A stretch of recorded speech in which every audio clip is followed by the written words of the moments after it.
Allez, vas-y. Bonjour les amis.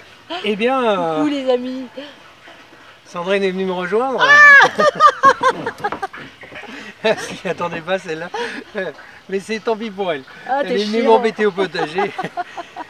Donc l'intérêt d'avoir un puits, bah, vous voyez, c'est ça. Alors ça coule à petit débit parce que c'est une petite pompe. Quand même. On a un puits qui descend à entre 9 et 11 mètres. Il est peut-être un peu encombré sur le fond. Depuis le début de la saison, la première partie de la canicule, on avait dépassé plus de la moitié de la hauteur en prélèvement. Si la pompe avait désamorcé, donc on est passé, dès qu'elle désamorce, quand on arrive à la moitié, on restreint la consommation d'eau. Et puis bah, là, il a beaucoup plu, puis ça y est, on annonce une nouvelle vague de canicule. Donc bah, forcément, on va laisser doucement la pompe travailler, on ne va pas trop consommer d'eau. Ça se remplit en combien de temps? S'il y a il y a 1 m3, je mets à peu près 2h30 à 3h. Ah ouais. Bah, c'est un petit débit et puis c'est une petite pompe pour pas non plus Ouais. arriver comme des sauvages et puis à tirer tout d'un coup parce que ça pourrait aussi ne pas rendre service à la source qui nous alimente. Voilà, bah, on est arrivé début juillet, le magnifique temps breton. Moi je garde toujours un petit pantalon, hein. Je me mets pas trop en short, pourquoi? Parce qu'on a beaucoup de vaches et puis qu'il y a des temps. Et que alors là ça c'est redoutable les piqûres de temps, je sais pas vous. Ouais. Et tiens, j'en parlais d'un. Donc voilà, on se protège un peu. Et bien aujourd'hui, qu'est-ce qu'on va faire? On est à la période où on commence la période d'abondance, on rentre dans l'abondance et dans la prévoyance, c'est-à-dire que nous prévoyons l'hiver. Alors on va faire un petit tour du potager pour vous raconter tout ça. Alors, regardez. Je ramasse nos premières pommes de terre. On est un petit peu tôt dans le temps, mais j'ai besoin de place. Eh oui, ça paraît immense ici, mais j'ai tellement de légumes et tellement de variétés. Regardez ça. La belle pomme de terre. Alors, rappelez-vous l'année dernière, j'avais mis des nématodes. Et bah, mes pommes de terre, vous pouvez les regarder tout près. Il n'y a pas de trou. Voilà, donc je ramasse quelques pieds de pommes de terre, j'éclaircis. Ah, zut. Je fais attention parce qu'ici c'est de la tanésie qui s'est repiquée, donc je ne vais pas la retirer, je vais la laisser qu'elle continue de pousser. Donc la récolte est prometteuse, on est à 30 jours de la date pour ramasser et je ramasse entre 400 et 500 grammes de pommes de terre par pied. Donc, et puis elles sont belles. Alors très honnêtement, avec la grosse canicule qu'il y a eu, j'ai eu très peur que nos pommes de terre soient chétives et qu'elles ne poussent pas vraiment. J'ai arrosé une fois tous les 15 jours, un bon arrosage rien que sur les racines. Et ben, la terre a conservé son humidité. La peau est un peu fine, c'est normal. C'est une pomme de terre qui est à maturité à 140 jours. On est au 120e presque, dans 15 jours. Dans 2-3 semaines, elle sera totalement prête. Les fans vont se sécher, se rabougrir. Et puis après, on pourra ramasser au fur et à mesure. Cette année, c'est une très belle année pour les pommes de terre. Ça a été un peu compliqué à cause de la chaleur pendant une période un peu particulière du mois de juin. Mais on n'a pas eu de mildiou. Et on n'a pas encore eu de dorifort, donc espérons qu'ils ne viendront pas, qu'ils vont nous oublier cette année. Et puis bah ça va être une belle récolte. On a nos 3 variétés, mais on a commencé à se régaler. Donc ça, c'est de la désirée pour faire des potatoes. J'en connais quelques-unes qui vont se régaler. Ça y est, les fraises. Bon déjà, ça fait un bout de temps qu'on le ramasse. On est en pleine récolte. On a abouti à une véritable technique, la meilleure technique pour notre potager bien évidemment, pour réussir nos fraisiers. Et puis bah, vous voyez, ce sont quelques petites fraises comme ça. On a eu des énormes fraises qui sont sorties. Là on va arroser un peu pour leur donner un peu de facilité pour pousser. Mais vu tout ce qu'il y a comme fleurs et comme fraises qui sont vertes, avec le coup de chaud qui arrive, on va encore se régaler bien évidemment. Donc bah, On a essayé plusieurs façons de faire de la fraise, et ben cette façon-là de mettre du fumier, du compost, de bien tout mélanger, de faire des buttes et de mettre une bâche dessus et de mettre dedans. On maîtrise totalement tout ce qui est mauvaises herbes, ou les adventices si vous préférez. Et puis bah, regardez, les pieds on les voit, on les arrose. Bon, il faut faire un peu du goutte à goutte. Nous n'arrosons jamais nos légumes avec un goutte à goutte. On fait tout à la main, pourquoi? Parce que moi chaque jour je veux voir tous mes légumes. Donc je profite, je regarde qui est-ce qui a soif, qui est-ce qui n'a pas soif. C'est un peu plus de travail, mais aussi c'est une réussite permanente parce que dès qu'il y a quelque chose qui ne va pas, on le voit tout de suite. Alors les courgettes, on a déjà commencé à en manger, bien évidemment. C'est une jolie petite réussite qui se prépare aussi. Regardez comme elle est belle. On va se régaler. On va attendre que les aubergines soient prêtes pour pouvoir faire des bonnes ratatouilles. On y reviendra là-dessus, mais quel délice de manger tous nos légumes. On se régale tous les jours déjà. Et puis ben, on continue, je vais vous montrer l'essentiel de ce qu'on récolte et puis surtout ce qu'on a prévu pour cet hiver. Les tomates en extérieur. Donc on ne le pratiquait pas. Bon, cette année, on a décidé d'en faire parce qu'on avait beaucoup trop de pieds, donc on n'a pas voulu les gâcher. C'est de la précoce de Quimper. Et ben, c'est de la petite tomate bretonne. Et ben, elle se plaît bien avec nous. Et puis tant mieux. Voilà, donc même en extérieur, cette année, c'est une année propice. Il a fait chaud, il a plu, il y a exactement le climat qu'il faut. Ça sera peut-être pas le rendement qu'on a dans une serre, mais dans tous les cas, c'est plutôt pas mal. Les endives vont bien, vous voyez, on les a complètement éclaircies. Maintenant, on va laisser farcir les pieds. Et avant d'arriver au mois d'octobre, quand on les ramassera, donc là, petit à petit, on va regarder. On va encore éclaircir petit à petit, doucement, chaque jour. On regarde. Et puis, bah, donc la chayote. On n'a pas encore de fruits, mais là, elle a pris. C'est forcé qu'à un moment ou à un autre, ah, peut-être que, si, il y a l'air d'avoir des petits... Attendons, c'est un peu tôt. Mais ça y est, elle a pris son espace. Ici aussi, vous avez de la pomme de terre. Bien évidemment, j'ai commencé aussi à arracher quelques pieds. Pourquoi? Parce que j'ai besoin de place. Et puis, bah, j'ai planté les poireaux d'hiver. Les poireaux d'hiver se plantent en général à la Saint-Jean. Pourquoi? Parce qu'ils ont besoin d'une période suffisamment longue de jours pour pouvoir forcir dans la terre. Et bah, là, ça y est, c'est fait. Cette année, on peut les planter jusqu'à, allez, on va dire le 10 juillet. Vous voyez, donc on a mis des poireaux jaunes et des poireaux verts, les poireaux jaunes étant légèrement plus sucrés. On a découvert ça il n'y a pas très longtemps, on a trouvé que c'était sympa. Donc hier on avait fait une vidéo, on coupe la barbe en bas, on réduit la hauteur, on plante, on arrose bien et puis bah là il faut que ça prenne et puis bah là on aura des poireaux, 230 poireaux à peu près. Pour passer l'hiver avec toute la famille bien sûr, parce qu'on ne jardine jamais que pour nous. On pense aussi à toute notre petite tribu qu'on embrasse parce que je sais qu'elle nous suit aussi. On est en Bretagne, c'est pas pour rien. Le roi de la Bretagne, c'est le chou-fleur avec l'artichaut. Et ben regardez. Donc on a fait une expérience de le planter à l'extérieur et d'en planter à l'intérieur. Je vous montre parce que c'est une petite forêt vierge notre tunnel pour les choux-fleurs. Et puis bah dedans, viens voir Sandrine.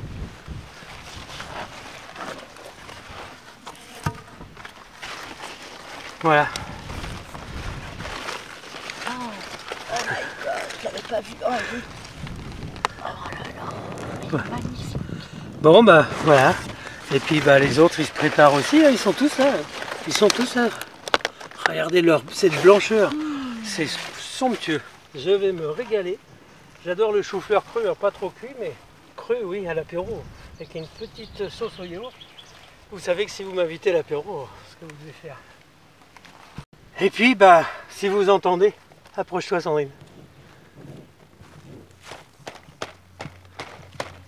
C'est du béton. Ce sont nos choux cabus nantais qui se plaisent énormément. Cette année, c'est aussi une année de réussite pour les choux. Vous avez compris, les choux, ce sont les choux d'été. Donc du chou cabu nantais, du chou-fleur, du chou rave. Ce sont les trois premières variétés que j'ai plantées et semées. Enfin semées d'abord, puisque ce sont tous nos semis. Et puis plantés, on les a plantés, je crois que c'est à la fin du mois d'avril. Et puis là, qu'est-ce qu'il y a en ce moment? On a fait nos semis et on a repiqué nos choux verts d'hiver. On a repiqué nos choux-fleurs d'hiver. Et bientôt, on va faire nos choux chinois. Et puis avec tout ça, on aura déjà une belle catégorie de choux pour passer toute l'année.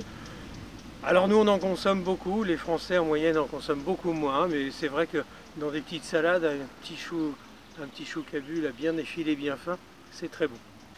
Ce sont nos haricots rouges. Vous voyez, les premières fleurs arrivent. Et puis, on va pouvoir voir toute cette petite floraison se transformer en fruits.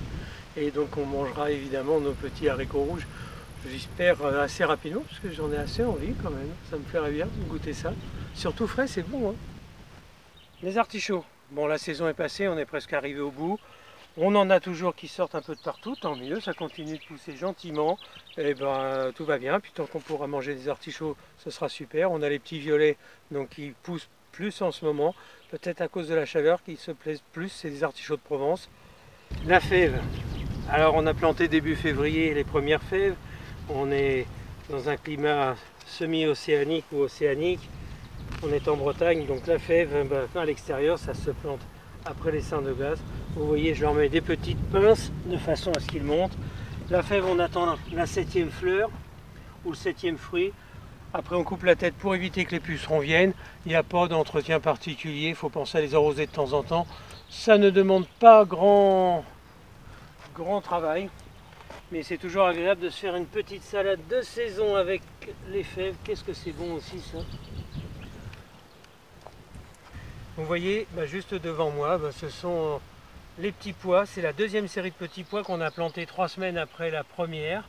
Et puis là on va renouveler quelques graines sur les autres pieds. Ça commence les fleurs, et on a fait déjà le début de récolte, on va continuer à récolter, et puis ici ça va prendre le relais. Et puis comme je vais replanter d'ici 2-3 jours, je vais replanter quelques petites graines dans les trous où je vois où c'est déjà sec. Et puis si ça pousse, c'est génial, et puis on aura encore des petits pois après.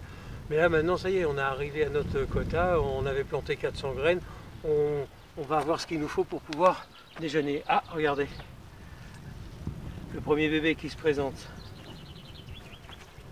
Et puis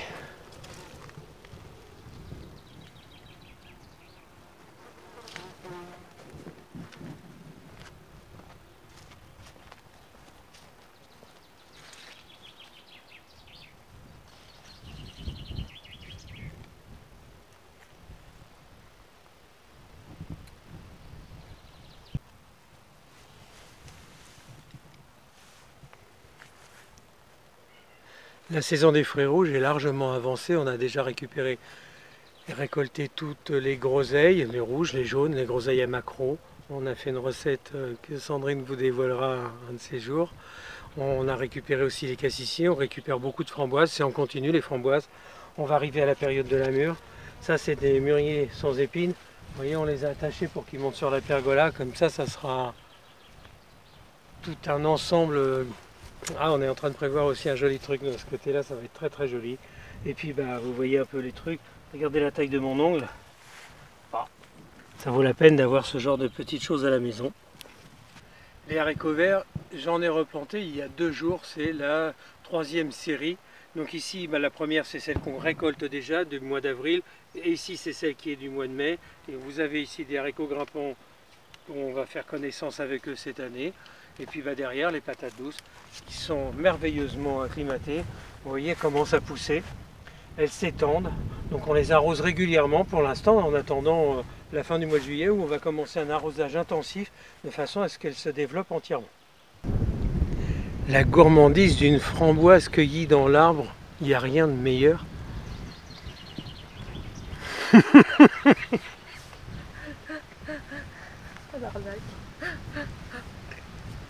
Non, mais c'est bon, je te parle plus. Allez, parle-nous de ton ail plutôt. Bon, l'ail, avec le potassium qu'on avait mis dessus, a bien forci. Il n'est pas encore prêt. Mais on est en Bretagne, comme on le dit souvent. Cette année, on plantera notre ail dès le mois de janvier, mais en serre. Une partie, la moitié, puis on plantera à la mi-février en extérieur. Nous on plantera pour faire un essai parce que le temps a été capricieux cet hiver. Beaucoup trop chaud, ça n'a pas lancé les plantations, les cultures. Et puis après, il s'est mis à faire très froid, puis après il y a eu de l'eau, puis maintenant il remet à faire très chaud. C'est un peu difficile pour les légumes, ils souffrent pas mal. Les oignons sont tous arrivés à peu près à terme. On va les laisser maintenant travailler. D'ici la fin du mois de juillet, on va les faire sécher pendant 3-4 jours sur la terre.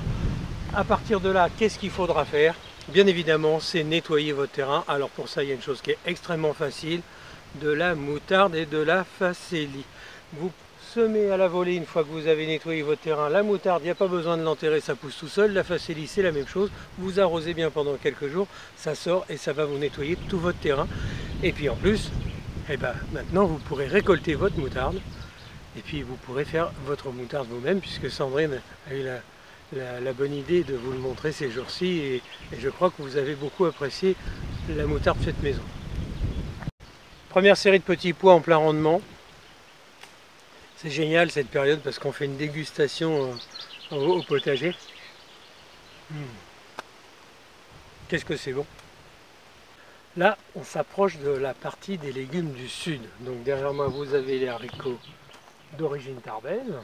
C'est notre récolte, donc on ne peut plus dire des haricots tarbais puisque ce sont nos propres graines, mais d'origine tarbaise dans tous les cas. Les poivrons en extérieur, les aubergines en extérieur, et puis ici,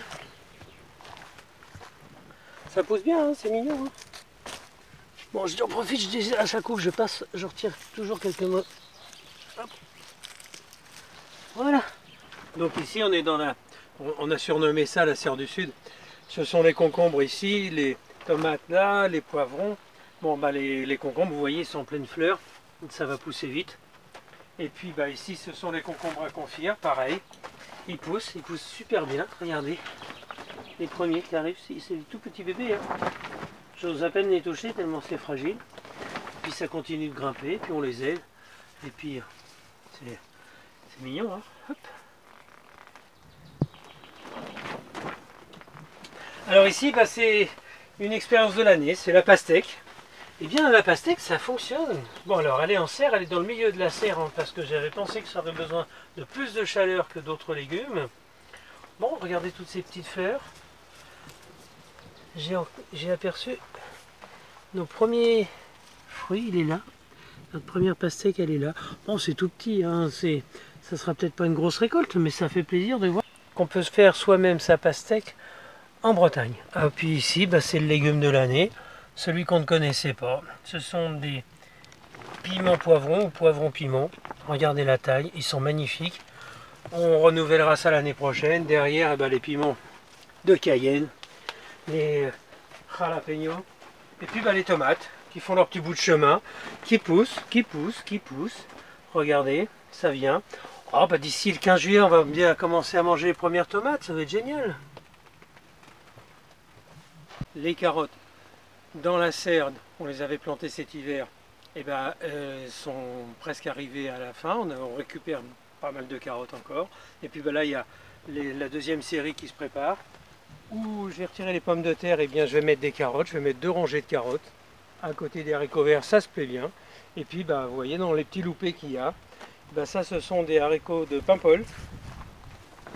Je les ai replantés déjà une deuxième fois, ça a beaucoup de mal. Pourquoi ce carré-là ne fonctionne pas, je ne sais pas.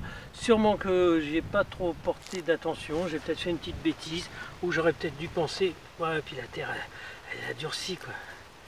Voilà, donc il a bien plu, et puis vous voyez, il manque des graines, donc je ne vais pas remettre, parce que d'un côté c'est ça, et puis de l'autre côté, j'ai un rang magique qui est parti, qui pousse tout seul. Voilà, ça c'est une autre rangée d'haricots paimpolais. Bon, ça fait le compte hein, dans tous les cas. Après, la salade, tout fonctionne bien. Les betteraves rouges, je ne vous en parle même pas. La salade, donc on a remis des semis donc, qui sont sortis. On va plus tarder les repiquer directement en pleine terre. Et puis après, on a hâte. On a fait aussi des nouveaux semis avant la fin du mois de juillet de fenouil pour renouveler notre cheptel. Et puis regardez nos premiers fenouils qui arrivent à terme. La semaine prochaine, on va pouvoir commencer à manger des fenouils. Regardez. Magique, hein, c'est magnifique.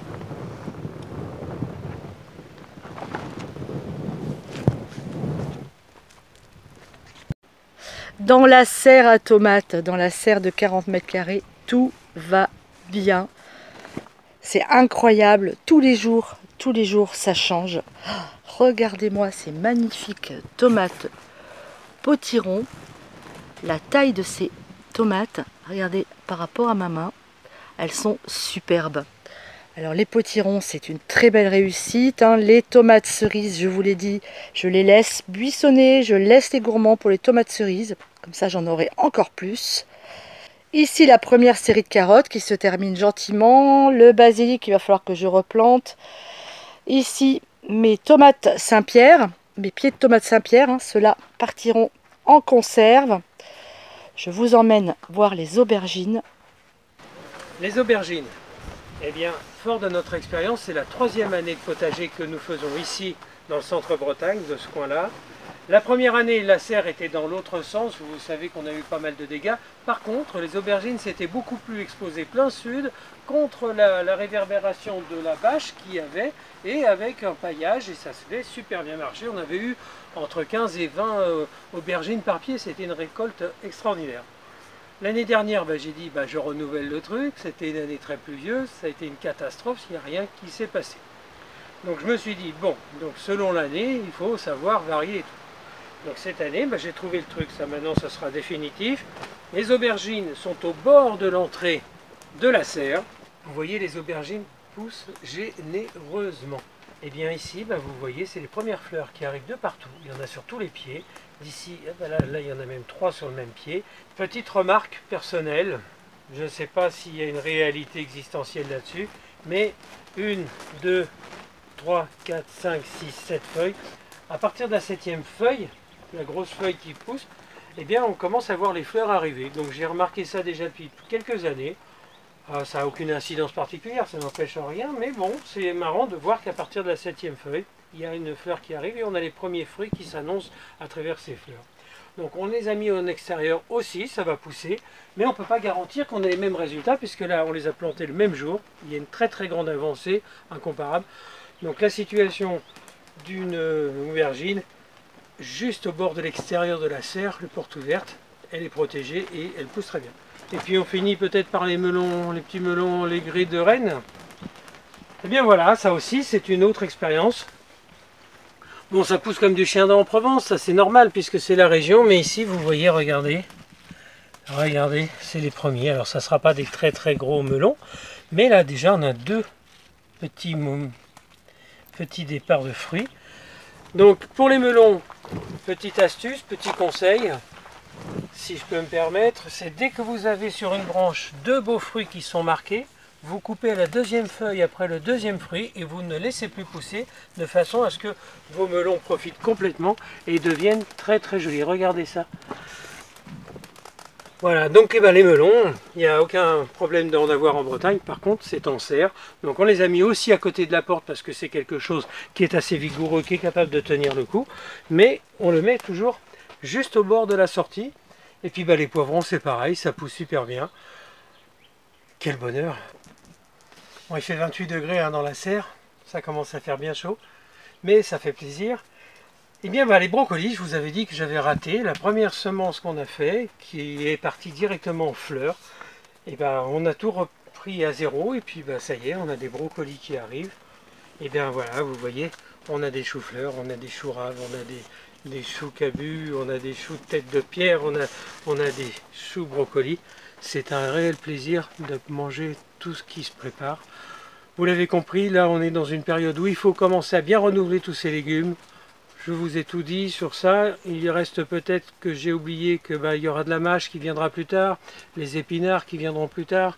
Vous pouvez semer du mesclun en ce moment, de la petite salade qui perdure assez longtemps dans l'automne. Alors, on a fini le tour de potager. Oui, pour aujourd'hui. Ce que je voulais vous dire aussi, c'est qu'effectivement notre réussite potagère, elle vient aussi, on se donne beaucoup de mal, on respecte les cycles de la lune, on plante ça les bons jours, les jours racines, les jours feuilles, les jours fruits et puis les jours fleurs. Ouais, parfois j'oublie. Et puis en fin de compte, en respectant ce rythme-là, on arrive à avoir des choses. Pourquoi? Parce qu'on a des légumes qui sont plus beaux, plus forts.